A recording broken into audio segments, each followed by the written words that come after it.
सभी अभ्यर्थियों को मेरा नमस्कार। 22 मार्च को यूपी एपीओ का प्री एग्जाम हुआ।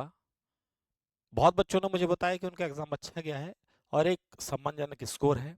हालांकि बहुत सारे चैनल्स पे अलग अलग स्कोर बताए जा रहे हैं, लेकिन क्या स्कोर होना चाहिए, कैसा होना चाहिए, आपको मालूम हो गया होगा। क्योंकि एक अंदाज़ा लगा लिया जाता है कि अलग अलग यूट्यूब चैनल्स है या अन्य साधन है, सोशल मीडिया है, वहाँ से एक आइडिया ले लिया जाता है कि अमूमन ये रेंज में जाएंगे आपके मार्क्स और ये मेरिट होनी चाहिए। तो उसके अकॉर्डिंग आपको अभी से मेंस की कक्षाएं शुरू कर देनी चाहिए, क्योंकि मेंस रिटर्न वर्क है और रिटर्न वर्क 1 या 2 दिन में नहीं आएगा, 1 या 2 महीने में भी नहीं आएगा। ये लगातार कोशिश का नतीजा होता है मेंस का एग्ज़ाम पास करना। मेंस के एग्ज़ाम में सबसे बड़ी बात है नॉलेज, और नॉलेज को कागज पर एक्सप्लेन करना। अब तक आपने जो प्री एग्ज़ाम दिया उसमें आपकी नॉलेज को गोले में भरा जा रहा था, वो आपसे एक्सप्लेनेशन नहीं लिया जा रहा था। पर अब जो एग्ज़ाम है, आपका एनालिसिस पूछा जाएगा और इससे ये मालूम हो सकेगा कि आपका उस फील्ड में आपका एप्टीट्यूड है कितना, आपका ज्ञान का स्तर है कितना। और इसमें आपको एक स्तर से ऊंचा जाना पड़ेगा ताकि आपकी मेंस आपका पास हो सके, आप उसके अंदर अच्छे मार्क्स ला सके, ताकि आप इंटरव्यू में जा सकें। और याद रखें, इंटरव्यू भी इतना मायने नहीं रखता है। अगर मेंस में आपके मार्क्स अच्छे हैं तो इंटरव्यू इतना वेरी नहीं करेगा। आइए देखते हैं कि मेंस के लिए कौन कौन से सब्जेक्ट हैं, क्या क्या टॉपिक है, कौन से डायरेक्ट हैं जो आपकी मेंस के एग्जाम के लिए बेहतर रहेंगे। देखिए, फर्स्ट है जीएस हिंदी। फर्स्ट जो जीएस हिंदी है, इसके अंदर सामान्य हिंदी जो ये मान के चलिए, जो एक साधारण हाई स्कूल का बच्चा होता है वो एग्जाम देता है। जैसे समानार्थी पूछ लिए गए या पर्यायवाची पूछ लिए गए, एक एक एक शब्द के लिए अनेक शब्दों के लिए एक शब्द पूछ लिया गया, इस तरीके का होता है। और सेम इंग्लिश में भी है।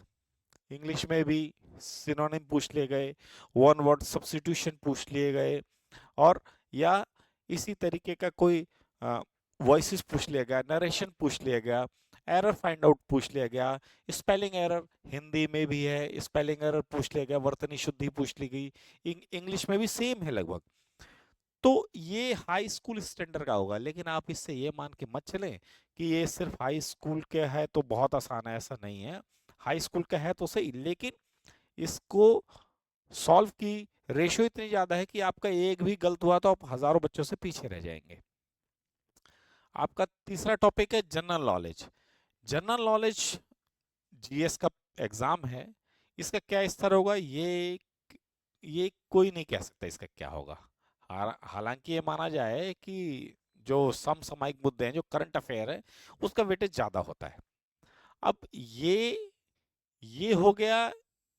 इसको हम दो हिस्सों में अगर मान के चलें तो एक हिस्सा तो ये हो गया और एक हिस्सा लॉ से संबंधित हो गया। तो ये देखें, इस हिस्से में जनरल हिंदी 100 नंबर का, जनरल इंग्लिश 50 नंबर का, 150, और जनरल नॉलेज 50 का, यानी 200 का है ये। यानी ये हिस्सा 200 का है। तो जनरल हिंदी में सभी उत्तर प्रदेश के सभी अभ्यर्थियों का, सभी छात्रों का अच्छे मार्क्स आ जाते हैं। 100 में से बहुत सारे ऐसे हैं जो 85 से लेकर 95 तक लेके आ रहे हैं, 90 तक लेकर आ रहे हैं। ऐसे ही इंग्लिश में भी अच्छे आ जाते हैं, ऐसी बात नहीं है। जीके में तो अच्छे इसलिए आ गए क्योंकि आपने प्री का एग्जाम अभी अभी दिया है, तो आपका नॉलेज का स्तर और आपकी रोज की प्रैक्टिस अच्छी है, तो इसमें भी आ जाते हैं। तो 200 में से एक अच्छा स्कोर आ ही जाता है। पर मुख्य बात इसकी है, अब देखें, आइटम नंबर 4 है, 5th है, 6th है, और 6 के बाद इतना सारा एक्सप्लेनेशन है। ये 200 का पेपर। अब 4th में आप देखें तो क्रिमिनल लॉ का पेपर है। 4th में आप देखें तो क्रिमिनल लॉ का एग्जाम है, ये 100 नंबर का है। साक्ष्य अधिनियम यानी एविडेंस, जो इससे पहले था लॉ एक्ट था, उसको एविडेंस एक्ट कहते थे, ये भी 100 नंबर का। और अन्य अधिनियम में ये 16 अधिनियम है, 16 एक्ट है, ये भी 100 नंबर का। तो आप ये देखें, 300 नंबर का ये और 200 नंबर का ये, इसमें एक्यूरेसी लाना आसान है।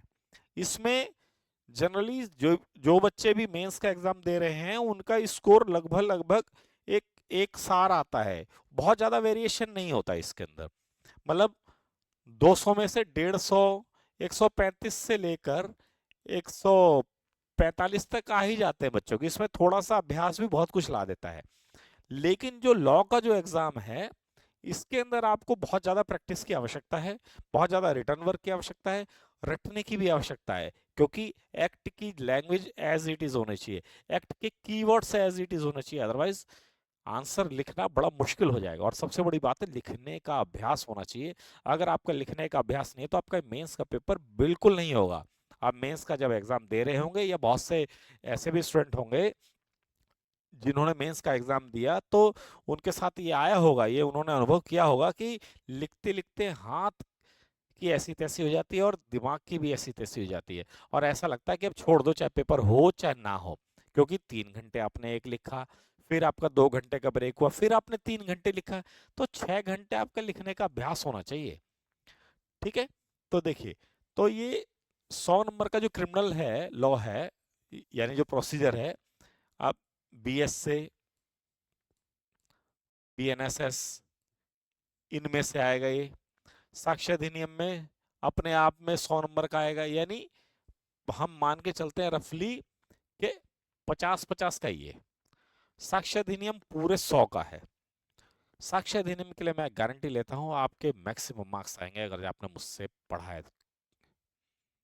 अन्य अधिनियम, अन्य अधिनियम में 16 अधिनियम है। आयुध अधिनियम, आयुध अधिनियम होता है आर्म्स एक्ट, ठीक है, आर्म्स एक्ट। फिर है पॉक्सको एक्ट, फिर है डॉरी डॉरी प्रोविशन एक्ट, फिर है एससी एसटी एट्रोसिटी एक्ट, फिर है prevention of corruption POC act, IT act, ठीक है, फिर है आपका एक्सप्लोजिव एक्ट, फिर है आपका पब्लिक प्रॉपर्टी डिस्ट्रक्शन एक्ट, फिर आपका एसेंशियल कमोडिटी एक्ट, फिर है आपका यूपी गुंडा एक्ट, फिर है आपका UP organise act, UP organise crime act, UP गोवध निवारण एक्ट, यूपी धर्म परिवर्तन यानी रिलीजियस कन्वर्जन अनलॉफुल मतलब, फिर है आपका आपका एग्जाम होगा फिर अनलॉफुल एक्टिविटी का है, और फिर है अनफेयर मीन्स का, फिर है फॉरेनर एक्ट होगा फिर आपका। तो इतने सारे एक्ट, ये मैंने इनके शॉर्ट नाम लिए हैं, इनके नाम तो कुछ और हैं, पर फेमसली या फॉन्डली इन्हीं नामों से ये जाना जाता है। इनके नाम कुछ और हैं, हिंदी में लिखे गए हैं, तो इससे बहुत ज़्यादा वो मत होइए कि सर ने क्या बताया। फेमस है, जैसे जैसे भ्रष्टाचार निवारण अधिनियम है, इसे पीओसी कहते हैं। तो ऐसा मत सोचिए मैं कुछ रॉन्ग बता रहा हूँ, पर ये फेमस है। हो सकता है आप लोगों ने नहीं किया हो, इन विषय में नहीं जाना हो, हालांकि जो प्रैक्टिस में उनको पता होगा। तो ये एक बहुत, अब आप ये सोचें कि ये 100 नंबर का जो अन्य अधिनियम है, 16 में 16 सब्जेक्ट हैं।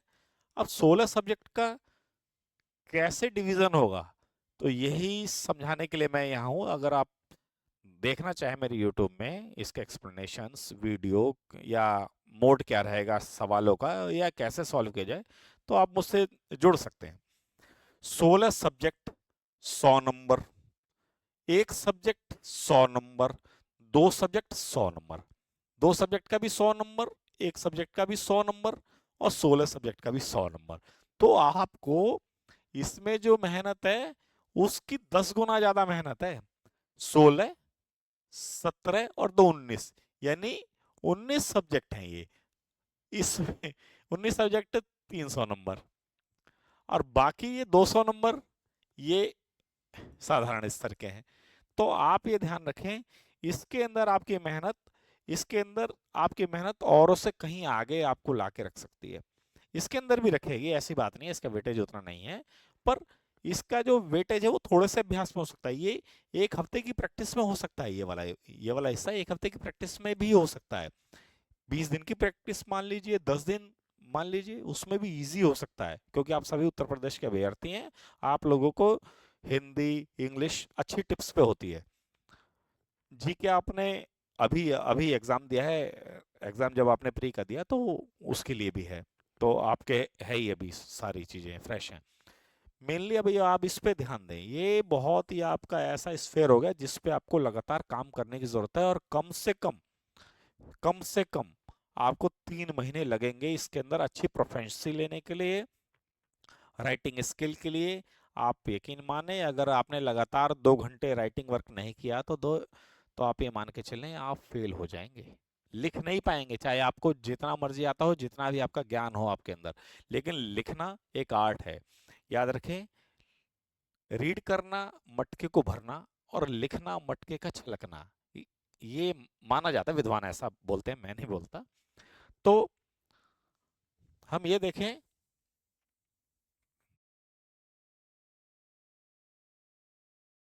कि आप सोच रहे होंगे कि अब ये कैसे होगा इतना सारा। भाई सबसे बड़ी बात है इस बार मेंस के एग्जाम में, चाहे टीचर नया था या पुराना था, चाहे एक्सपीरियंस्ड स्टूडेंट थे या नहीं थे, पर सभी इक्वल फुटेज पे हैं। क्यों भाई? बीएसए का एग्जाम हो गया, बीएनएसएस का पेपर हो गया, बीएनएस का पेपर हो गया, ये किसी भी बच्चे ने लेटेस्ट फॉर्मेट में दिया ही नहीं, इससे पहले ये हुआ ही नहीं। तो क्या फॉर्मेटिंग रहेगी, कैसे आंसरिंग होगी, तो ये सीखना अलग बात है। यानी आप जो नए बच्चे हैं वो ये ना सोचे हम कोई ड्रॉबैक में है या कहीं उनसे पीछे, पीछे कोई नहीं है, क्योंकि सब इक्वल हैं आज की स्थिति में।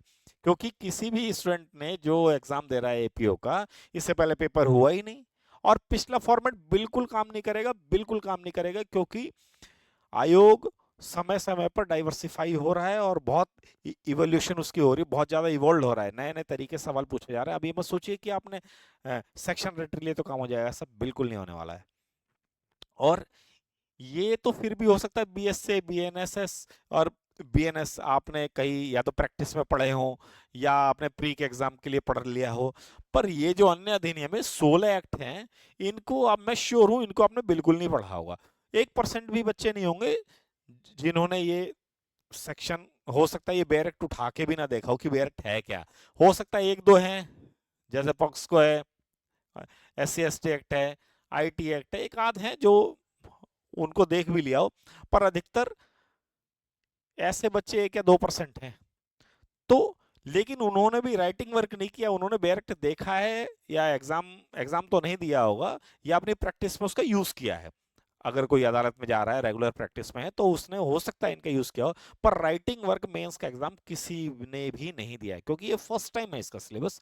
तो अब आपके लिए प्लस पॉइंट ये है कि ये 16 एक्ट और ये 3 एक्ट, 19 एक्ट। अब 19 एक्ट को नए तरीके से जानना समझना, अनसर्टेनिटी कौन सा क्वेश्चन रहेगा कौन सा क्वेश्चन नहीं रहेगा, तो इसके लिए आपको एफर्ट्स की जरूरत है, लगातार प्रैक्टिस करने की जरूरत है। तो मैं आपके इस जर्नी में आपका सहयोगी बन सकता हूं अगर आप चाहें तो। इसके लिए मेरे चैनल से जुड़े रहें। Thank you.